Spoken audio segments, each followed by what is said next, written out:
Selamat bertemu para mahasiswa sekalian. Pada kesempatan ini topik kuliah kita adalah tentang policy paper atau naskah kebijakan.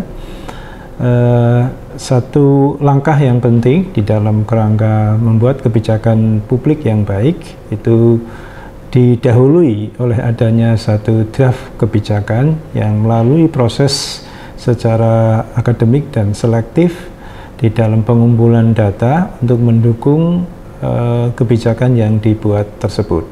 Nah, bagaimana cara untuk membuat policy paper tersebut? Anda sebagai mahasiswa di bidang ilmu pemerintahan dan politik perlu untuk menguasai teknik cara pembuatan policy paper itu. Kalau Anda nanti berkarir sebagai seorang analis kebijakan atau policy analyst, maka setidaknya Anda harus memiliki beberapa kompetensi ya, agar Anda bisa melakukan tugas dengan baik. Yang pertama adalah research skill atau kemampuan untuk meneliti. Jadi kalau Anda menjadi seorang analis kebijakan, maka Anda harus mampu mengorganisir penelitian berkaitan dengan area di mana Anda akan membuat kebijakan tersebut. Kemudian yang kedua adalah formulating policy paper dari hasil penelitian yang Anda lakukan di area di mana kebijakan itu akan dibuat, maka kemudian Anda membuat satu saripati hasil dari penelitian tersebut dan memproyeksikan pilihan-pilihan kebijakan yang mungkin akan bisa diambil oleh para pengambil kebijakan. Jadi ini dalam konteks pembuatan kebijakan, formulating policy paper itu menjadi salah satu langkah kunci. Kemudian yang ketiga adalah writing academic paper. Anda kemudian harus mampu juga untuk menulis naskah akademik dari satu rancang bangun kebijakan tertentu. Dan yang keempat adalah melakukan report making atau pembuatan laporan. Nah, sehingga dengan demikian kemampuan untuk menulis policy paper ini adalah menjadi salah satu kompetensi kunci bagi Anda yang ingin berkarir sebagai seorang analis kebijakan. Lalu apa yang dimaksud dengan policy paper? A policy brief atau policy paper is a short to the point jargon-free document written for non-specialist. Policy brief atau policy paper itu adalah merupakan naskah yang singkat, to the point, dan tidak berisi dengan jargon-jargon yang berlebihan, dan ditulis untuk orang-orang awam, orang-orang yang bukan spesialis atau tidak berkecimpung di bidang yang ditulis tersebut. Mereka adalah orang umum yang akan mengambil kebijakan atas dasar masukan dari pembuatan policy paper itu. It presents research or project findings to policy actors, highlighting the relevance of the specific research to policy and offering recommendations for change.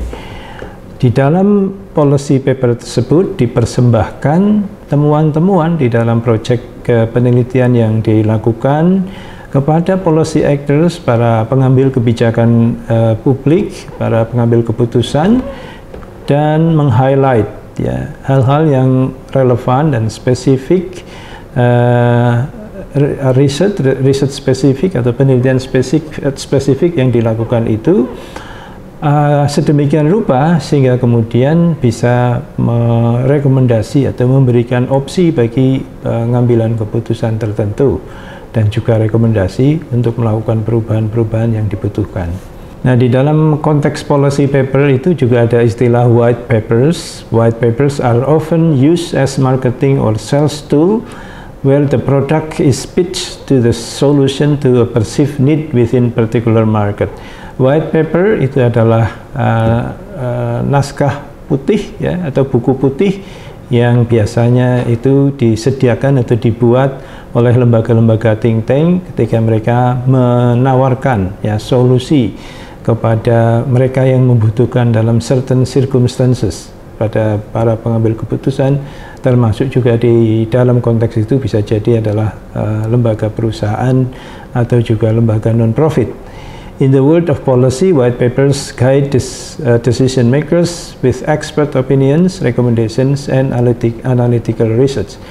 Di dalam ranah kebijakan umum, kebijakan publik, white papers itu biasanya menjadi guidance, menjadi petunjuk bagi decision makers tentang judgment atau opini dari expert, dari para ahli, apa yang menjadi rekomendasi mereka untuk mengatasi masalah atau mengkonstruksi satu pencapaian tujuan yang disertai dengan penelitian analytical ya terhadap satu kasus. Nah, policy paper itu kadang-kadang juga take the form of a briefing paper which typically provides a decision maker with an overview of an issue or problem, targeted analysis, and often actionable recommendation. Policy paper itu bisa juga di dalam bentuk policy brief atau briefing paper yang sangat singkat, 1-2 halaman saja, untuk menyediakan informasi dan data kepada para pengambil keputusan secara cepat yang dimaksudkan untuk mengatasi isu atau problem tertentu, atau juga menganalisis objek yang tertarget dan juga aksi untuk dilakukan yang berkaitan dengan persoalan tersebut. Briefing books and white papers often accompany an oral briefing that targets key findings or recommendations. Biasanya kalau para pengambil keputusan itu membaca briefing paper tersebut, mereka kemudian meminta akan diberikan briefing secara lisan untuk mendetailkan apa yang diinginkan oleh para pembuat policy paper tersebut. The decision maker then refers to the extended paper for the deep analysis that support the core findings and or recommendations.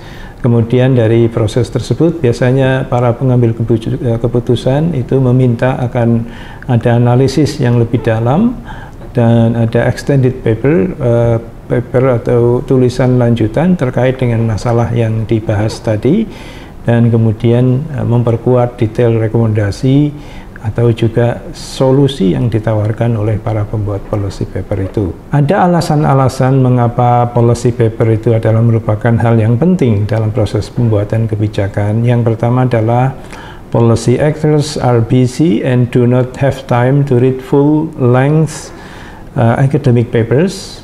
Jadi alasan yang pertama itu adalah berkaitan dengan efektivitas penyampaian ide dan gagasan. Para pengambil keputusan adalah orang-orang yang sibuk dengan waktu yang terbatas. Mereka tidak mungkin mampu untuk mencerna satu naskah akademik yang panjang atau juga satu hasil penelitian yang mendalam.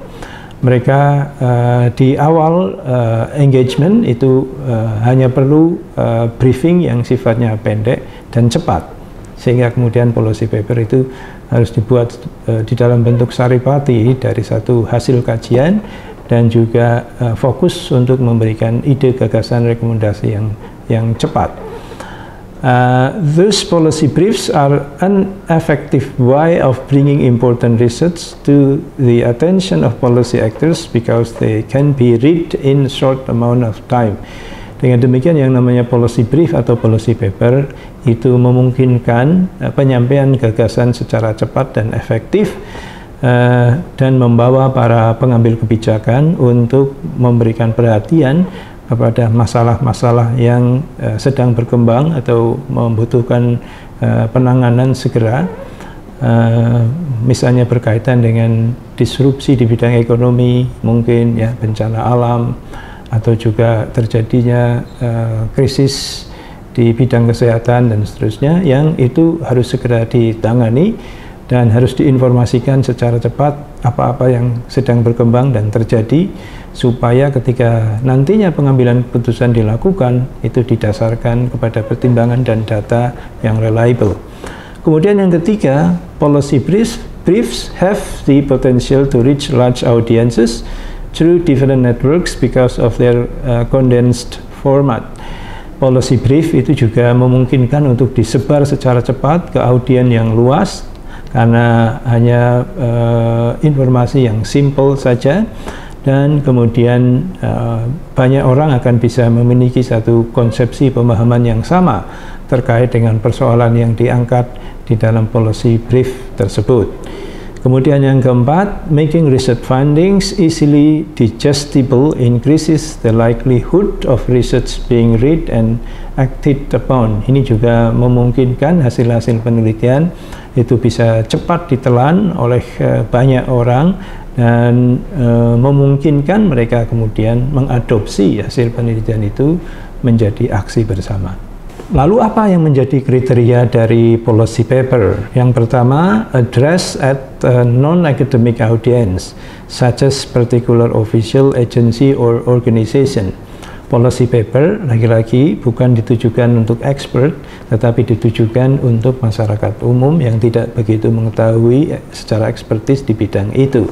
Sehingga kemudian bentuk dari policy paper itu bersifat non-akademik sebenarnya, ya, walaupun asal atau data yang diperoleh itu dari proses akademik, tetapi disajikan dengan cara yang lebih soft dan lebih universal atau general. Kemudian yang kedua, focus on prescriptive questions. They may begin with by diagnosing a particular issue or situation and typically argue for a solution that will address that issue or situation. Policy brief atau policy paper itu fokusnya adalah preskripsi atau cara mengatasi masalah, ya. Jadi fokusnya itu adalah ada masalah dan bagaimana cara mengatasi masalah itu dengan resep tertentu atau dengan cara tertentu yang direkomendasi oleh pembuat policy brief itu. Kemudian yang ketiga adalah focus on being persuasive. The intention is to convince the target audience that your position is the correct one. Juga ciri dari policy brief, policy paper itu adalah fokus pada persuasif, ya, meyakinkan orang akan pentingnya isu dan bagaimana cara mengatasinya menurut perspektif dari si pembuat policy brief itu. Kemudian yang selanjutnya adalah provide evidence to support the position tends to be absolutely critical in policy papers. Di dalam konteks pembuatan naskah kebijakan itu juga diperlukan adanya data atau evidence yang kuat agar itu menjadi preposisi yang meyakinkan bagi mereka yang membaca.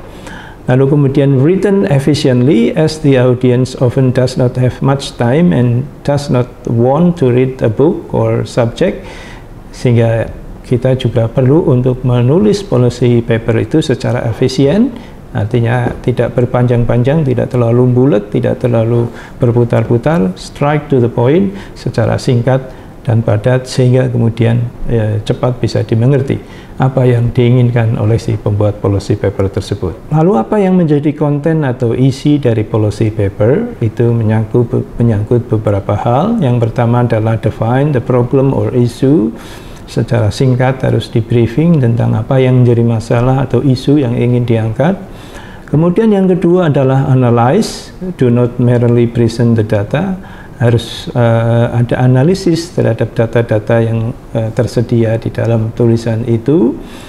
Kemudian generate criteria for evaluating data, lalu ada kriteria-kriteria untuk mengevaluasi data yang ada. Kemudian summarize your findings or state recommendations, kemudian perlu dibuat adanya kesimpulan dari temuan yang ada dan kemudian memberikan rekomendasi tentang apa yang harus dilakukan.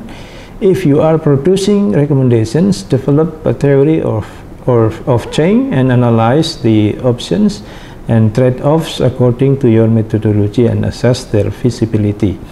Kalau Anda membuat rekomendasi di dalam policy paper tersebut, maka Anda harus mengkonstruksi cara atau teori untuk melakukan perubahan dan menganalisa pilihan-pilihan yang ada dengan berbagai macam impact dan kemungkinan risiko yang mungkin timbul secara metodologis.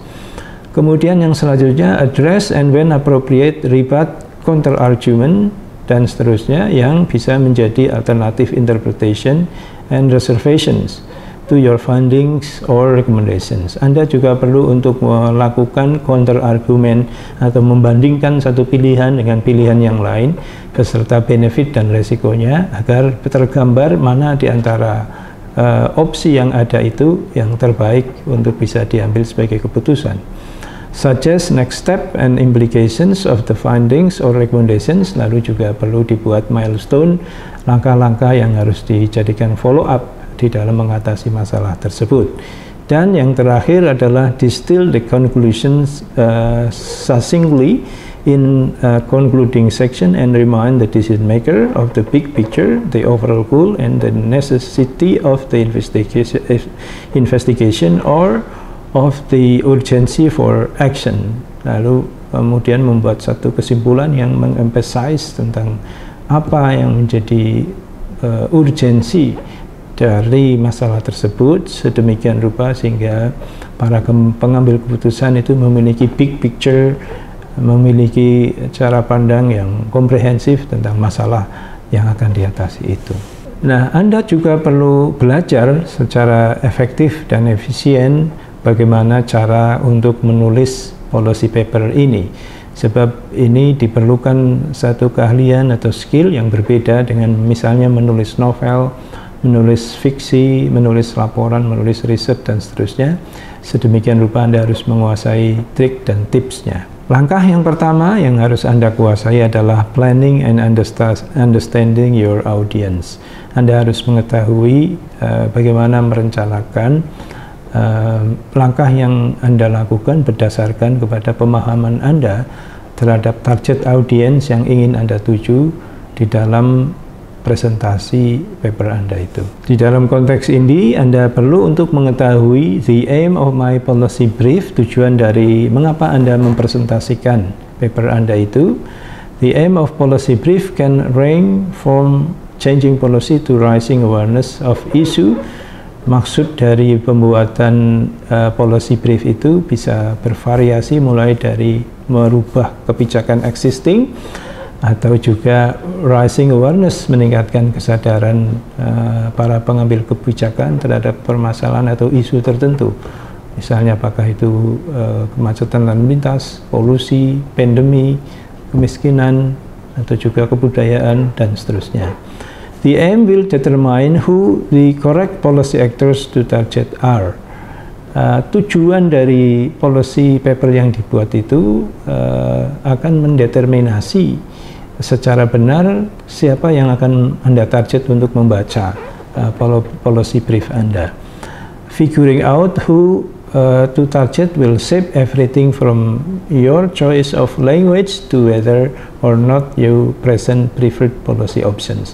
Lalu setelah Anda mengetahui target audiennya, Anda bisa menyesuaikan gaya bahasa misalnya, lalu kemudian cara Anda mempresentasikan ide dan gagasan Anda agar mendekati dengan tone preferability dari para pembuat kebijakan yang akan Anda sampaikan policy briefnya. Kemudian yang kedua, Anda harus mengetahui what does a policy actor wants from a policy brief. Kita harus tahu apa yang diinginkan oleh para pembuat kebijakan terhadap satu naskah policy atau policy brief itu. Policy actors want relevant solutions to policy problems. Policy brief should clearly lay out evidence-informed solutions to problem that the specific actor is interested in. Para pengambil kebijakan biasanya tertarik untuk solusi terhadap masalah yang mereka hadapi, sehingga policy brief itu harus bisa secara jelas mengemukakan tentang evidence dan juga analisis terkait persoalan yang harus diselesaikan itu. The solutions should be realistic, visible within the current political climate and cost effective.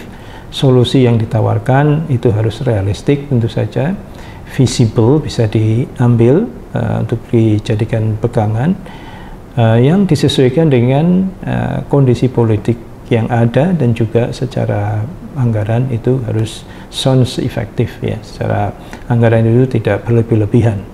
Kemudian understanding what the given policy actors wants by putting yourself in their shoes will help you write a more attractive policy brief. Ketika Anda menulis policy brief, itu Anda harus menempatkan diri Anda sebagai orang yang akan membaca policy brief Anda itu. Artinya Anda harus memikirkan perspektif dari user atau pengguna dari ide dan gagasan Anda itu. A good aim for any policy brief is to pass the breakfast test readable within few minutes. Policy brief itu harus bisa diuji coba sebelum disajikan, yang mana biasanya itu disesuaikan dengan seberapa lama seseorang menyelesaikan sarapan pagi mereka. Artinya yang namanya policy brief itu harus bisa diselesaikan oleh para pengambil kebijakan untuk dibaca sambil mereka itu menempuh atau melakukan sarapan pagi. Jadi kira-kira mungkin sekitar 10 maksimal 15 menit ya untuk mencerna dari policy paper itu.